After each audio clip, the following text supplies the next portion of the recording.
नारायणं नमस्कृत्यं नरं चैव नरोत्तमं देवीं सरस्वतीं व्यासं ततो जयमुदीरयेत्। नष्टप्रायेषु अभद्रेषु नित्यं भागवत सेवया भगवती उत्तम श्लोके भक्तिर्भवती नष्टिकी। कृष्णाय वासुदेवाय देवकी नंदनाय च नंदगोपकुमाराय गोविंदाय नमो नमः। बोलो कृष्णचंद्र भगवान की जय। जगतगुरु शिला प्रभुपाद महाराज की जय। श्री गुरु महाराज की जय। उपस्थित सभी वैष्णव वृंद की जय। हरे कृष्णा।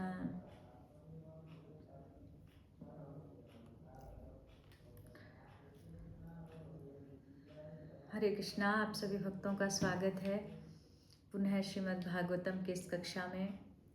जिन भी भक्तों ने चैट बॉक्स में प्रणाम भेजा, आप सबको मेरी ओर से सादर प्रणाम। और यहाँ जो भी उपस्थित हैं आप सभी भक्तों को भी प्रणाम। तो हमारे साथ अभी कुछ भक्त लोग जुड़ चुके हैं, 28 भक्त लोग जुड़े हैं, धीरे धीरे जुड़ रहे हैं सभी। गदाधर दास प्रभु जी हैं, ज्योति गोयल माता जी हैं, हुनर गोयल माता जी, कौशल्या बिष्ट माता जी, पुष्पगंधा देवी दासी माता जी,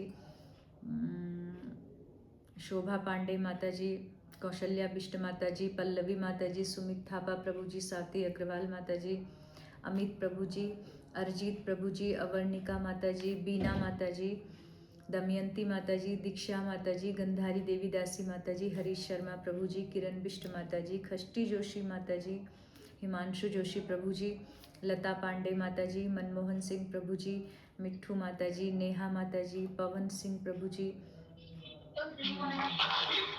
और पवन सिंह दूसरे प्रभु जी, प्रीति सुयाल माता जी, रामदास प्रभु जी, श्रेया माता जी, श्रेया पांडे माता जी, सिया दासी माता जी। तो करीब 30-32 भक्त लोग जुड़ गए हैं और सब क्रम से जुड़ रहे हैं। बीसी भट्ट प्रभु जी भी जुड़ चुके हैं हमारे साथ, सरस माधुरी माता जी भी जुड़ चुकी हैं, सुमित थापा प्रभु जी, और सभी भक्तों को सादर प्रणाम है और स्वागत है पुनः श्रीमद् भागवतम के श्लोक में। तो जैसा कि कल हमने 28वां श्लोक पढ़ा था, जहाँ पर देवर्षि नारद ने बताया था कि जैसे ही मेरा ये पांच भौतिक देह छूटा तो मुझे एक दिव्य शरीर मिला। उस दिव्य शरीर का क्या नाम कहा था? किसी को कल के इसमें से याद है जो दिव्य शरीर प्राप्त हुआ? हाथ हैंड रेस करना है। पुष्पगंधा माता जी। माधुरी सच्चिदानंद विग्रह रूप था। सच्चिदानंद विग्रह। और कोई? स्वाति अग्रवाल माता जी।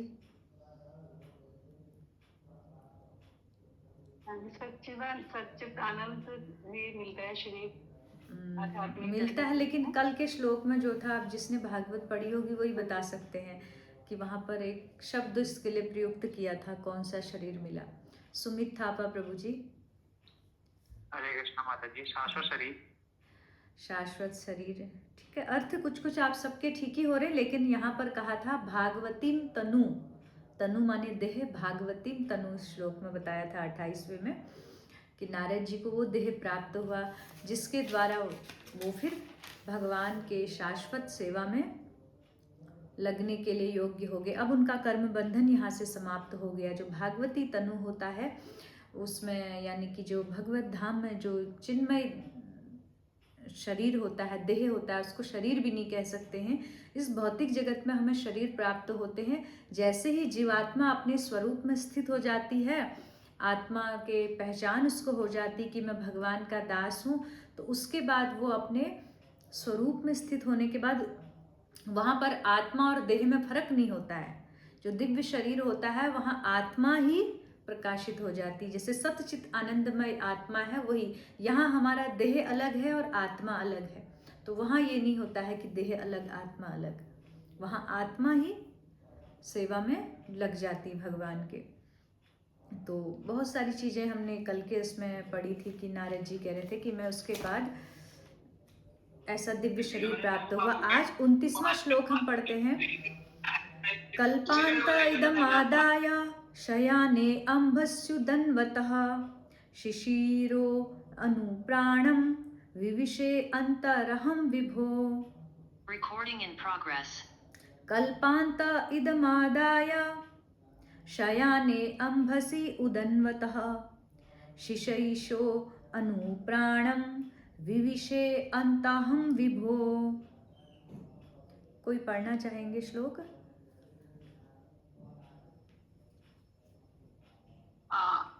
हरे कृष्ण माता जी, मैं पढ़ लूँ क्या? जी माता जी पढ़िए। अर्चने के वंदनीय श्री प्रभुपाद की जय, गुरु महाराज की जय। कल्पान्ते इदमादाय शयाने अम्बसि उदन्तः शिष्ययो अनुप्राणं विवशे अन्तरहं विभो। Thank you madam. Hare Krishna. Hare Krishna. अनुवाद कौन पढ़ेंगे? स्वाति अग्रवाल माता जी। हरे कृष्णा माता जी। हरे कृष्ण।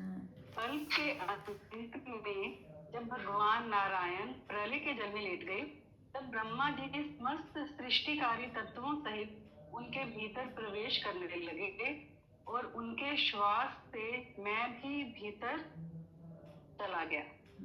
थैंक यू माता जी। तो अब हम तात्पर्य पढ़ते हैं। तात्पर्य अर्चनी वंदनी जगत गुरु शिला प्रभुपाद की जय।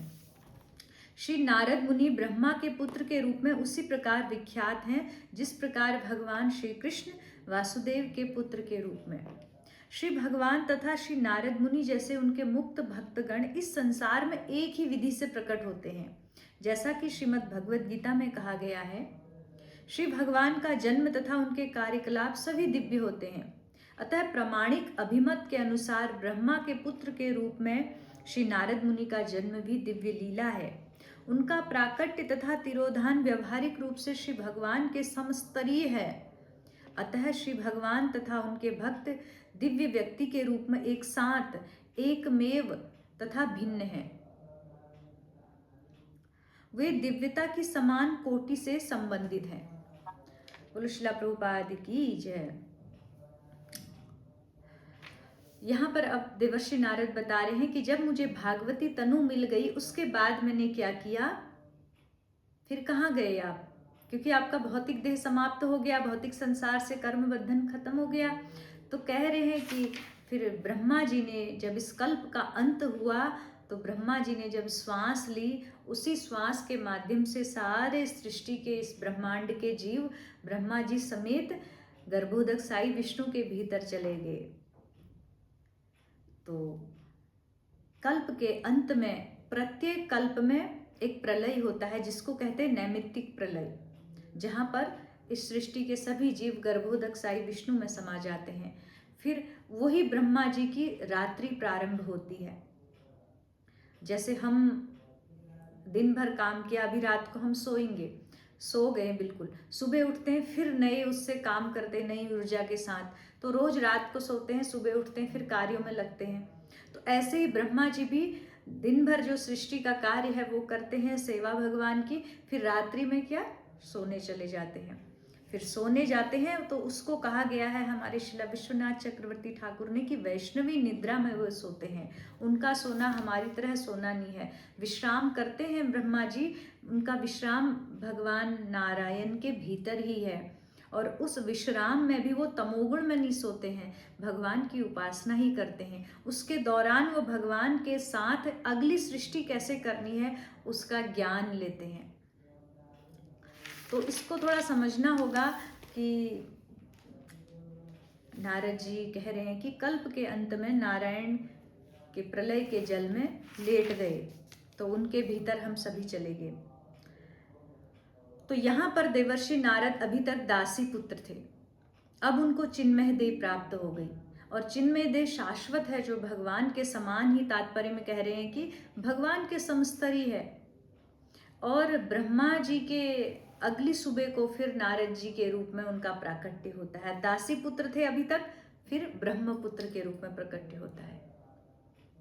ये कब होता है, जब ब्रह्मा जी सुबह उठते हैं। तो ब्रह्मा जी का जो एक कल्प होता है, इसकी अवधि को हम पहले थोड़ा सा पढ़ लेते हैं। थोड़ा आप लोगों को भी नॉलेज में लिख लीजिएगा, आगे कई बार ये प्रसंग आएगा, पहले भी आया था, फिर कंफ्यूजन होता है इसमें। देखो जैसे सतयुग, त्रेता, द्वापर, कलयुग, ये 4 युग हैं। इन 4 युगों का क्या होता है, एक महायुग बनता है, एक महायुग। और ये जो महायुग है, ये महायुग का जब चक्र चलते चलते 71 महायुग हो जाते हैं, तो उन 71 महायुग का क्या होता है, एक मनवंतर होता है। समझ गए इतना? एक मनवंतर में क्या होता है, एक मनु का शासनकाल। 14 मनु होते, ब्रह्मा जी के एक दिन में 14 मनु होते हैं, वो अपना शासन चलाते हैं। तो एक मनवंतर में एक मनु का शासनकाल होता है। तो ऐसे ही ब्रह्मा जी के दिन में 14 मनवंतर होते हैं। 14 मनवंतर बराबर एक कल्प हो गया। अब जिसको पूरा जोड़ेंगे तो आप 1000 महायुग हो गए। महायुग किसे कहा था, जो 4 युगों का एक चक्र है। तो 4 युगों का जो एक चक्र है, उसे एक गिनेंगे महायुग। ऐसे जब 1000 महायुग होते हैं तो ब्रह्मा जी की दिन होती, जैसे हमारे 12 घंटे का एक दिन है, ऐसे 1000 महायुग का ब्रह्मा जी का दिन है। और वैसे ही 1000 महायुग की ब्रह्मा जी की रात्रि है। यानी कि जो 1000 महायुग का दिन है, उसी को कल्प कहा जाता है। एक कल्प की दिन, एक कल्प की रात्रि, यानी कि 2 कल्प का ब्रह्मा जी का 24 घंटे का पूरा एक दिन हुआ, जैसे हमारा 24 घंटे का एक दिन होता है।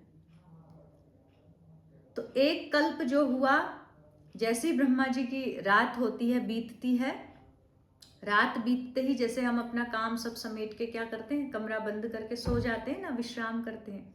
तो ऐसे ही ब्रह्मा जी की जो घर परिवार है, 2-4 लोगों का समेटते, ब्रह्मा जी का पूरा ब्रह्मांड है, उनने सृष्टि, उन सबको समेट देते हैं। वो सोने चले जाते हैं, सब विश्राम में जाते हैं। तो कैसे जाते हैं, श्वास लेके भीतर ब्रह्मा जी श्वास लेते हैं, तो ब्रह्मा जी के माध्यम से सारे नारायण में, गर्भोदकशाही विष्णु में चले जाते हैं। गर्भोदकशाही विष्णु कहाँ पर स्थित है, इसी ब्रह्मांड में स्थित है जिसमें हम रह रहे हैं। समझ आ रहा है ना? जैसे ये ब्रह्मांड है, ब्रह्म प्लस अंडा, जैसे अंडा होता है ना गोल, ऐसे ही ये ब्रह्मांड है। तो ब्रह्मा जी के द्वारा सृष्टि की गई, इसको इसलिए ब्रह्मांड कहते हैं। इस ब्रह्मांड में आधे में जल भरा हुआ है। वो जल क्या है, गर्भोदक सागर है। वो गर्भोदकशाही विष्णु के पसीने से बना है, शुद्ध जल है। उस गर्भोदक सागर में ही गर्भोदकशाही विष्णु लेटे हुए विश्राम करते हैं, वहां पर अपनी योग निद्रा में रहते हैं और इस ब्रह्मांड को संचालन करते हैं।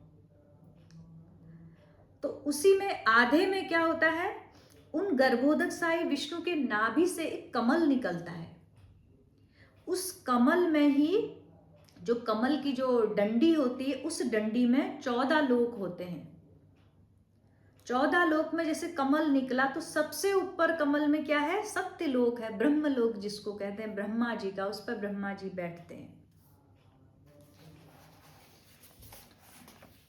तो उस लोक से नीचे ब्रह्मा जी का सबसे ऊपर लोक है, उससे थोड़ा नीचे फिर है तपोलोक, जहां पर बड़े बड़े तपस्वी लोग रहते हैं, जहां मुख्य रूप से 4 कुमार।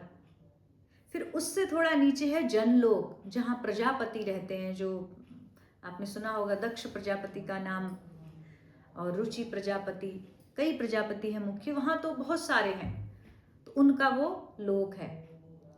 फिर ऐसे नीचे को आते आते फिर महर लोक है। महर लोक में भृगु मुनि और भी महान ऋषि मुनि रहते हैं। फिर उससे और नीचे स्वर लोक है, जिसको हम कहते हैं स्वर्ग, देवताओं का लोक। फिर उससे और नीचे आते हैं तो भुवर लोक, जहां पर प्रेत आत्मा, ग्रह, नक्षत्र सब ये निवास करते हैं। कहते हैं ना, नवग्रह, राहु, केतु, सूर्य, चंद्र सब। उससे थोड़ा और नीचे आके फिर ये भुवर लोक आता है, जिसको पृथ्वी कहते हैं। यहां पर हम हैं, और ये पृथ्वी जो है 7वें नंबर पर है। ऊपर से गिनेंगे 1 2 3 4 5 6 लोग ऊपर हैं, 7वीं पृथ्वी है, और फिर नीचे भी हैं इसमें 7 लोग। तो टोटल कितने हो गए, 14 लोग। नीचे को फिर आते अतल, वितल, सुतल, तलातल, महातल, रसातल और पाताल। तो ये 14 लोक जो है ब्रह्मा जी की जो कमल की नाल है उसके भीतर है। जो गर्भोदकसाई विष्णु की नाभि से निकला है। जब ब्रह्मा जी सोने जाते हैं तो ये सब कुछ समेट देते हैं, श्वास के द्वारा इन्हीं गर्भोदकसाई विष्णु के भीतर प्रवेश करते हैं। जो ब्रह्मा जी के एक कल्प यानी कि 12 घंटे का जो होता है, 1000 महायुगों का जो होता है वो एक दिन होता है। उसके बाद ये प्रलय होता है, इसको कहते हैं नैमित्तिक प्रलय। तो इसी नैमित्तिक प्रलय में देवर्षि नारद भी, जैसे दासी पुत्र से उनको चिन्मय शरीर तो प्राप्त हो गया था, तो इस नैमित्तिक प्रलय में भीतर समा गए। जब ब्रह्मा जी की एक कल्प के बाद जब अगली सुबह हुई तो फिर देवर्षि नारद कहते हैं फिर मैं ब्रह्मा जी के मानस पुत्र के रूप में प्रकट हुआ, जो सर्वश्रेष्ठ पुत्र ब्रह्मा जी के देवर्षि नारद के रूप में।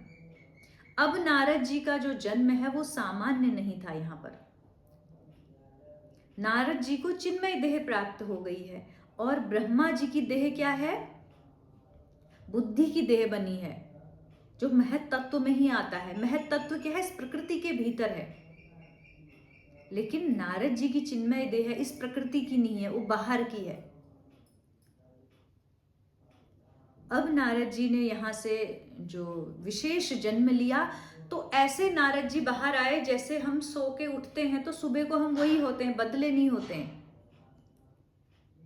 रात को सोए सुबह उठे वही तो थे हम। तो नारद जी का ऐसा ही हुआ कि सुबह उठ के वही आए जो पिछले में उनको चिन्मय देह मिल गई थी। लेकिन और सभी जीवात्माओं का ऐसा होता है, हम सभी का जब ब्रह्मा जी के भीतर समा जाते हैं, जब छोटे प्रलय में भी, तो सारे कर्म संस्कार के अधीन होते हैं। तो अगला जन्म उनको फिर ब्रह्मा जी निर्धारित करते हैं किस लोक में देना है, किस योनि में देना है, और उसने जो पिछले कल्प में जो कर्म किए थे उसके अनुसार उसका अगले कल्प में फिर इन 14 लोकों में किसी भी ब्रह्मांड में उसको जन्म दिया जाता है कर्मानुसार। तो हमको कोई भी देह मिल सकती है, कुछ निश्चित नहीं है। लेकिन देवर्षि नारद की देह दिव्य हो चुकी थी, तो उस दिव्य देह में कोई परिवर्तन नहीं आया कल्प बदलने के बाद भी। और कैसे परिवर्तन नहीं आया? कह रहे हैं जैसे देवकी पुत्र भगवान के जो जन्म कर्म दिव्य है, वैसे ही भगवान किसी के गर्भ से कैसे जन्म ले सकते हैं? लेकिन उन्हीं भगवान ने देवकी माता के गर्भ से जन्म लिया लीला के लिए। ऐसे ही देवर्षि नारद ने भी ब्रह्मा जी से जन्म लिया, जबकि उनका अभी स्थान, अभी पद ब्रह्मा जी से काफी ऊंचा हो चुका है, आध्यात्मिक हो चुका है। लेकिन लीला के लिए उन्होंने जन्म लिया। अब देवर्षि नारद इस भौतिक जगत में रहते हुए भी इस प्रकृति के गुणों से परे थे। वो कहीं भी जा सकते थे, इस पाताल में भी जा सकते हैं, वो पृथ्वी लोक में भी जा सकते हैं, नर्क में भी जा सकते हैं, स्वर्ग में भी जा सकते हैं, असुरों के पास भी जा सकते हैं, वैकुंठ में भी जा सकते हैं। कोई रोक टोक नहीं नारद जी को, क्योंकि उनको पार्षद देह मिल गया है। तो वो देह से आज भी नारद जी विद्यमान है। और करते क्या है? नारद मुनि बजाए वीणा राधिका रमण नामे। हमेशा अपनी वीणा को बजा के राधिका रमण का कीर्तन करते हैं। एक ही ड्यूटी करते हैं उस पार्षद देह से। नारद जी ये बताना चाह रहे कि जो देह भगवान के द्वारा दी गई है उसका उपयोग केवल भगवान के लिए ही होना चाहिए। और भगवान ने नारद जी को गिफ्ट में एक वीणा दी थी, जिस वीणा को आज भी वो हाथ में रखते हैं। उस वीणा का उपयोग भी केवल भगवान के नाम गुणगान के लिए करते हैं। यानी कि जो भी चीज हमें मिलती है जीवन में भगवान के द्वारा ही प्रदत्त होती है, उस वस्तु को हमें भगवान की सेवा में लगाना चाहिए, ये सिखाया नारद जी ने। तो इस तरह ब्रह्मा जी के एक दिन में जो प्रलय हुआ, जिसमें वैष्णवी निद्रा में ब्रह्मा जी चले गए और विश्राम करने चले गए, तो नारद जी इसमें चले गए भीतर। और अगले दिन जब सुबह को उठे ब्रह्मा जी, तो सारे जीव बाहर आए। गर्भोदक विष्णु के बाहर आते ही फिर ब्रह्मा जी ने एक नई सृष्टि उत्पन्न करी। और कहते कि जैसे ब्रह्मा जी, जैसे भक्त लोग सुबह उठ के मंगल आरती करते हैं ना, ब्रह्मा जी भी हमेशा जैसे सुबह उठते हैं, उनकी सुबह इतनी बड़ी है, हमारे लिए बहुत बड़ी है, उनके लिए तो नॉर्मल है।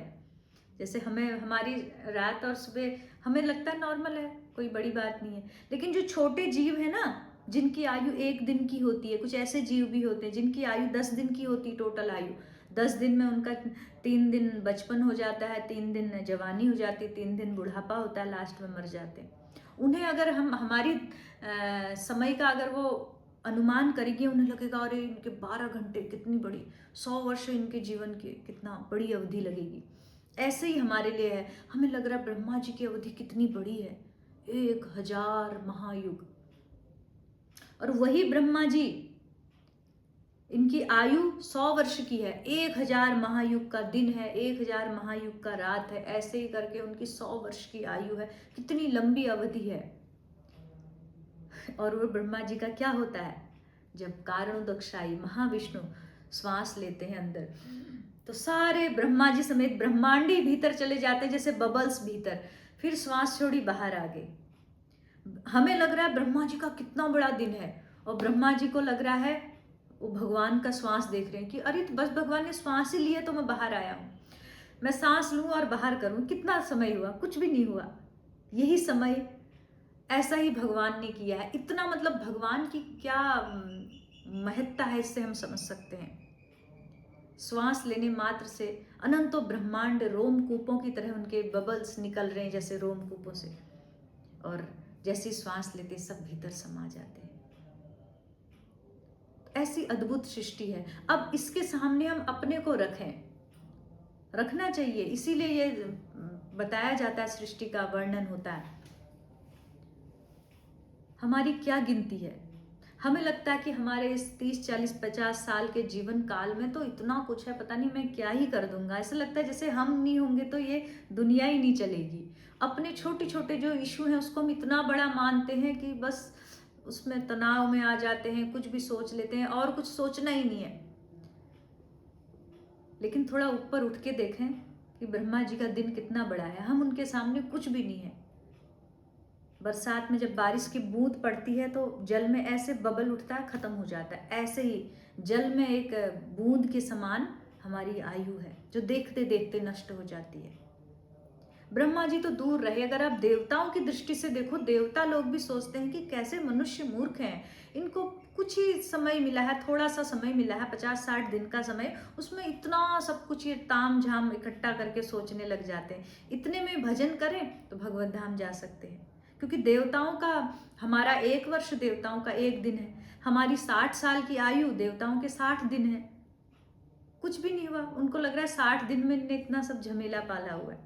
और देवताओं की जो सोच है उसको ब्रह्मलोक के वासी देखेंगे, क्या है देवता फंसे हुए हैं, इनकी तो कुछ आयु नहीं है, उनको लगेगा उनके हिसाब से। और ऐसे ही ब्रह्मा जी के ब्रह्मांड की आयु भगवान की दृष्टि में कुछ भी नहीं है। जितना जितना ऊपर उठते जाएंगे तो काल की गति बड़ी अलौकिक होती जाती है। तो जब सृष्टि प्रारंभ होती, सुबह को ब्रह्मा जी भगवान से प्रार्थना करते हैं, दोबारा अब नई सृष्टि करने के लिए मुझे आप शक्ति दो, ज्ञान दो, कैसे करना है। फिर भगवान उनको ज्ञान देते हैं। भगवान की उपासना करके, भगवान की आराधना करके, प्रार्थना करके ब्रह्मा जी नई सृष्टि करते हैं। रोज सुबह उठ के ब्रह्मा जी भगवान की आराधना करते हैं। ये सिखा रहे हैं कि जो सृष्टि करता है इस ब्रह्मांड के, वो भी सुबह उठ के पहले भगवान को प्रणाम करके ही, उनकी ही कृपा से, उनकी ही शक्ति से कार्य शुरू करते हैं। उनके सृष्टि में रहने वाले हम छोटे छोटे बच्चे, हम भगवान को प्रणाम करके अपने दिन की शुरुआत नहीं करते हैं। कितनी बड़ी भूल है हमारी, कितनी बड़ी नासमझी है। और ब्रह्मा जी का शरीर बताया जाता है कि बुद्धि का ही बना है, यानी कि सबसे बुद्धिमान है। हमारा शरीर तो बहुत सारे 24 महत्व तत्वों से बना है, उसमें छोटी सी बुद्धि भी है। उस छोटी सी बुद्धि को हम इतना कुछ सोच लेते हैं कि मेरे से बड़ा बुद्धिमान तो कोई है ही। और ब्रह्मा जी के शरीर में तो बुद्धि तत्व ही है, अधिकता है। और उतने बुद्धिमान ब्रह्मा जी क्या कर रहे हैं वो देखें ना। और हम सब के मत कहते ना कि बच्चा जब कुछ पिता के सामने ज्यादा समझदारी दिखाए तो पिताजी डांटते हैं ना, चुप कर, तेरा बाप हूं मैं, ऐसे डांटते ना, कई बार ऐसा होता है। तो हम जितने भी बच्चे अपनी बड़ी बुद्धिमानी दिखा रहे हैं, ब्रह्मा जी कहेंगे तुम्हारे बापों का भी बाप मैं हूं, और उनके बाप भगवान है। तो ये जो एक कल्प में एक दिन बीता है, ये ब्रह्मा जी का, जो नारद जी 1 दिन बाद लौट के आए हैं। तो ये प्रलय में आज जो बताया, ये नैमित्तिक प्रलय बताया। प्रलय 4 तरह के होते हैं। पहला प्रलय होता है नित्य प्रलय या स्थायी प्रलय जिसको कहते हैं। जो प्रतिक्षण हो रहा है, जिसे हम भी देख रहे हैं, हम सब देख रहे हैं इस प्रलय को, महसूस भी कर रहे हैं। प्रलय का अर्थ होता है नष्ट होना। तो क्या नष्ट हो रहा है? प्रतिक्षण हमारा समय नष्ट हो रहा है। जो समय निकल गया है, अभी कुछ भी करके वो पिछला समय नहीं आ सकता है, नष्ट हो गया, उसका प्रलय हो गया है। तो प्रतिक्षण ये जो हो रहा है, इसको कहते हैं नित्य स्थायी प्रलय कहते हैं। दूसरा प्रलय नैमित्तिक प्रलय, जो ब्रह्मा जी के एक दिन बीतने पर होता है, यानी कि 1000 महायुग बीतने पर होता है। रात को जब ब्रह्मा जी सोने जाते हैं, तब सारे ये सब ब्रह्मांड के गर्भोदक्षाई विष्णु के भीतर चले जाते हैं। फिर तीसरा प्रलय होता है प्रकृति प्रलय, जिसको कहते हैं महाप्रलय। वो कब होता है? महाप्रलय कब होता है? अब आपकी बारी है। फिर महाप्रलय होता है इसके बाद, नैमित्तिक प्रलय के बाद। कितने समय बाद होता है महाप्रलय? थोड़ा थोड़ा ऐसे तुक्का भी लगा सकते हो, कई बार ठीक निकल जाता है।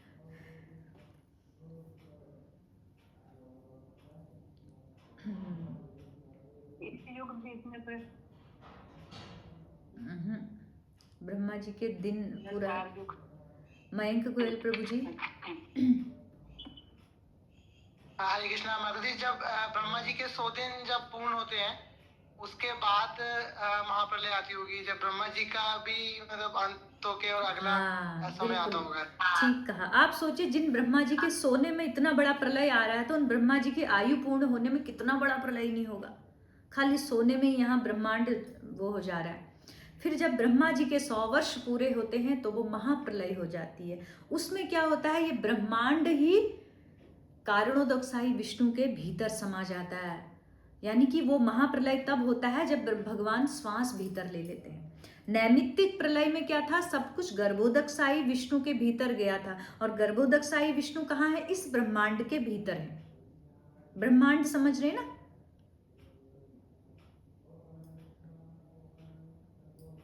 पॉज हो गया सब। मेरी आवाज आ रही है? हरि बोल। मेरी आवाज आ रही सबको ठीक से? हाँ माता जी, अभी आ रही है। ओके, तो कभी ब्रेक हो तो आप मुझे बता दिया करना। पॉज हो गया था। तो भगवान के रोमकूपों से बहुत सारे ब्रह्मांड निकले। तो हर ब्रह्मांड के अंदर वही चीज है, एक गर्भोदकसाई विष्णु है और कमलनाल निकली है, 14 लोक हैं, ब्रह्मा जी हैं, वो अंदर है। हर ब्रह्मांड के भीतर ये है। जब भगवान श्वास लेते हैं, तो वो सारे ब्रह्मांड ही भीतर समा जाते हैं कारणोदकसाई विष्णु में। 2 बार हो रहा है। तो महाप्रलय में 100 वर्ष पूरे होके हम सभी चले जाते हैं। ये सबसे बड़ी प्रलय कही जाती है, तीसरी प्रलय। अब जो चौथी प्रलय होती है, इसको कहते हैं आत्यंतिक प्रलय। आत्यंतिक प्रलय वो होती है जब जीवात्मा, हम सभी भौतिक संसार में रहने वाले जीव, अपनी मन बुद्धि अहंकार को भगवान में समर्पित कर देते हैं। भगवान में समर्पित करके इस भौतिक जीवन से अस्तित्व को ही खत्म कर देते हैं, तो जाके वो होती है आत्यंतिक प्रलय।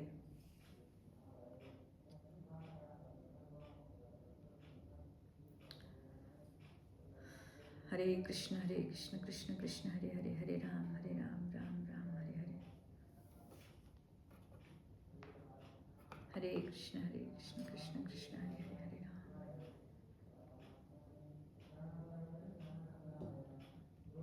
Recording in progress.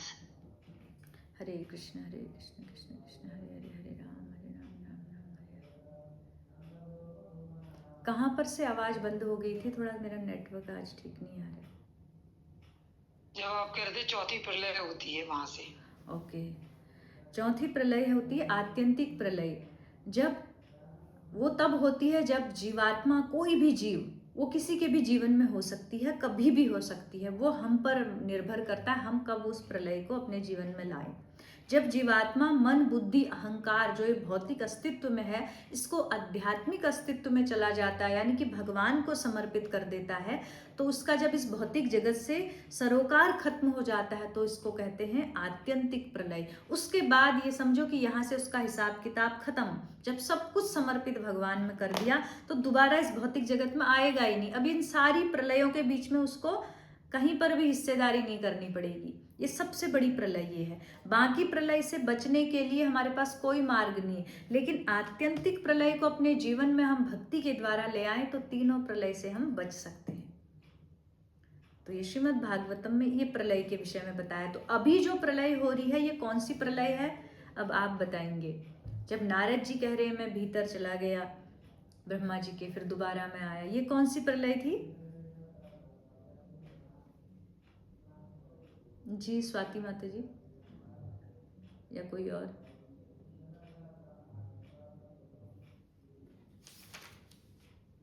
महाप्रलय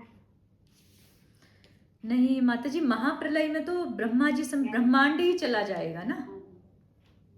ब्रह्मांड किसने बताया ये? आत्यंतिक आत्यंतिक आत्यंतिक तो यह है जब हम समर्पित हो जाएंगे भगवान में। अब तो माता जी सब निकाल देंगे, अब नहीं। आकांक्षा माता जी। हरे कृष्ण माता जी, मला प्रकृति प्लेट मात्र दुसरी प्लेट थी। नहीं बोले नहीं तो इंद्रानी माता जी। हरे कृष्णा माता जी। नैमित्तिक प्रलय। नैमित्तिक प्रलय है ये, जहां पर ब्रह्मा जी सोने जाते हैं।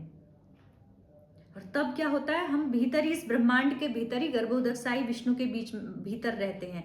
जब महाप्रलय होती है जिसको प्रकृति प्रलय कहते हैं, तब क्या होता है, ब्रह्मांड समेत ही, मतलब अभी तो ब्रह्मांड के भीतर थे ना हम, अब ब्रह्मांड ही कारणोदकसाई विष्णु में चला गया है। अब ब्रह्मांड ही नहीं है, बाहर चला गया है, मतलब खत्म हो गया ब्रह्मांड का ही अस्तित्व। ब्रह्मा जी भी खत्म, उनकी भी आयु पूर्ण हो गई। तो इसको महाप्रलय कहते हैं।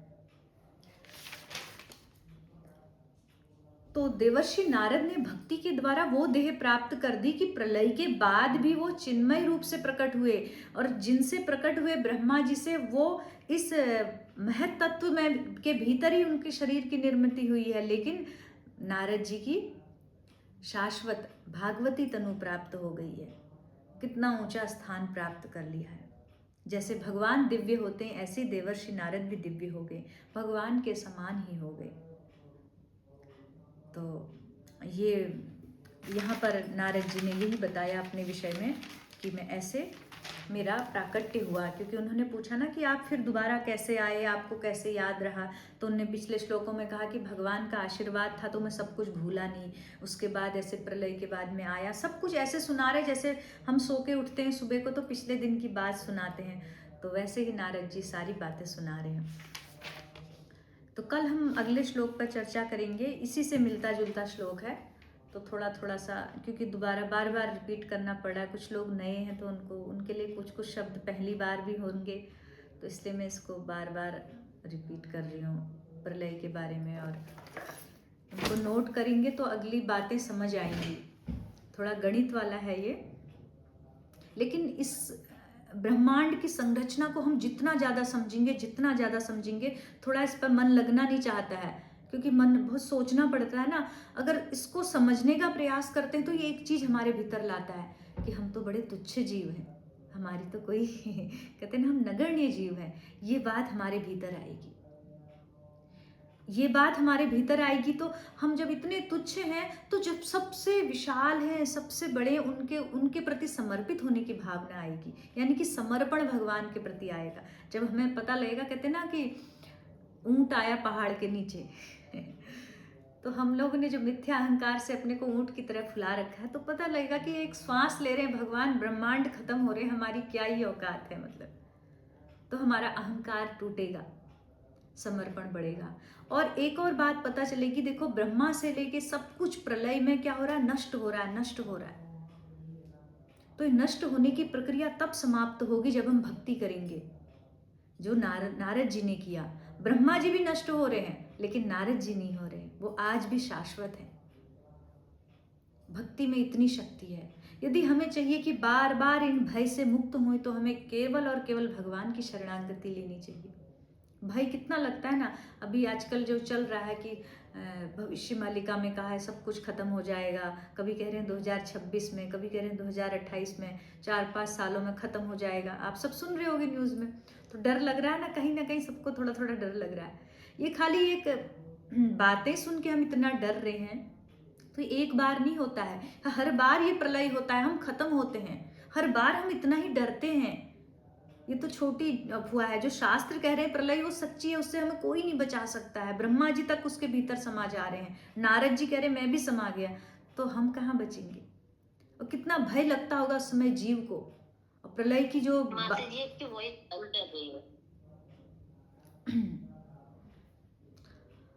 तो हमारा अभी आ रही है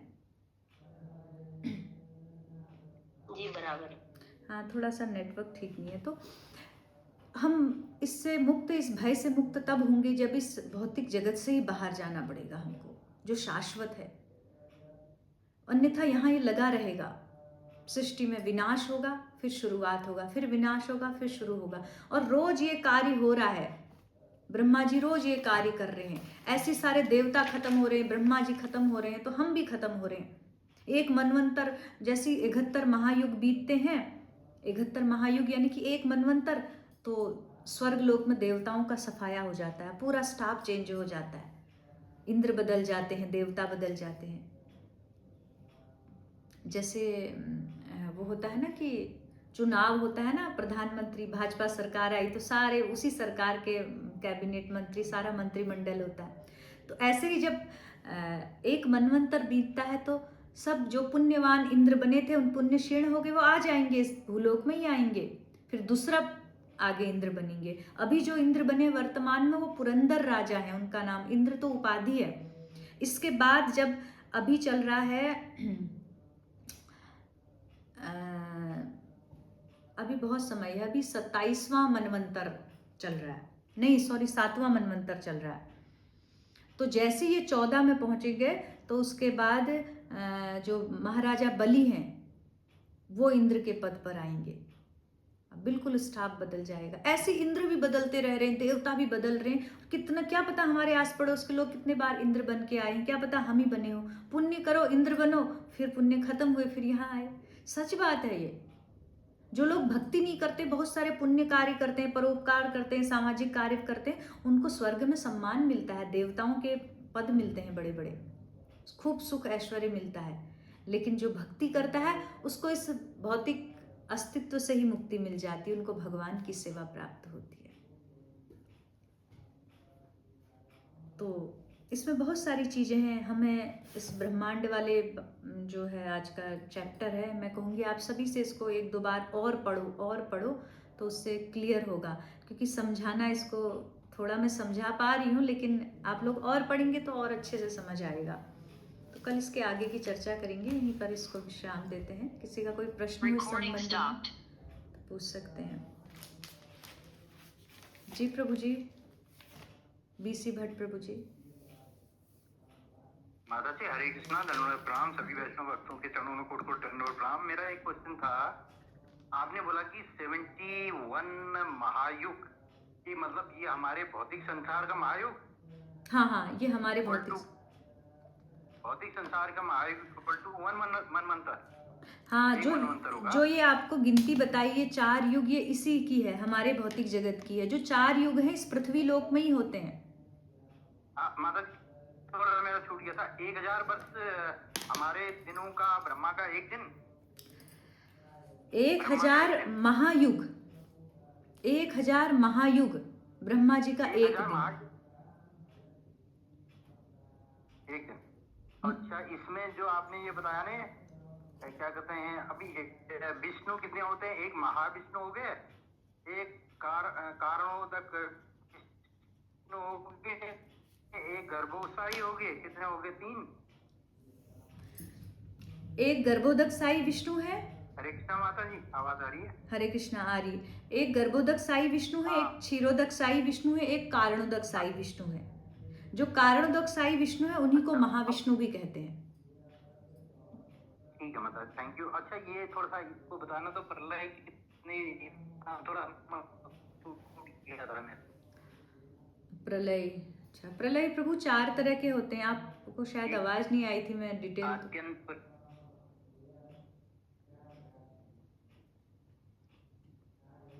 हाँ थोड़ा सा बस एक बार बता दीजिए। नित्य प्रलय, नैमित्तिक प्रलय और महाप्रलय और आत्यंतिक प्रलय। हरे कृष्णा माता जी आवाज आ रही प्रभु जी को आवाज नहीं जा रही, शायद मेरी आवाज आ रही है आप सबको? जी बीच में कुछ कट रही है। प्रभु जी आपको रिकॉर्डिंग भेज देंगे तो आप रिकॉर्डिंग सुन लीजिएगा, ठीक है प्रभु जी? Thank you. थोड़ा सा आज नेटवर्क इशू है अच्छा ना। माता जैसे हम बोलते हैं ना 84 लाख जोन योनियां हैं तो कितने मनवंतर बदलेंगे इसमें? नहीं प्रभु, उसमें मनवंतर नहीं है, योनियों की तो अलग अलग आयु है ना, वो आयु के हिसाब से बदलते रहेंगे, मनवंतर के हिसाब से नहीं। मनवंतर तो देवताओं के उनके फिक्स होते हैं, हमारे तो वर्ष होंगे।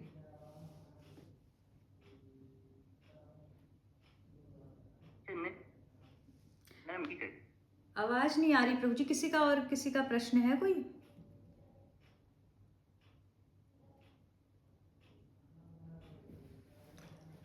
वीडियो अटक गया माता जी का। हरे कृष्णा। हरी बोल माता जी, प्रणाम। आपका वीडियो अटक जा रहा है, अभी फिर अटक गया था, अब चल रहा है। कोई नहीं, वो नेटवर्क इशू बता दिया ना तो कोई नहीं। ओके फिर प्रणाम, हम फिर कल चर्चा करते हैं इस पर। आप सभी को प्रणाम। वांछा कल्पतरुभ्यश्च कृपा सिंधुभ्यैव च पतितानां पावनेभ्यो वैष्णवेभ्यो नमो नमः। वैष्णव ठाकुर श्रील प्रभुपाद की जय, श्री गुरु महाराज की जय।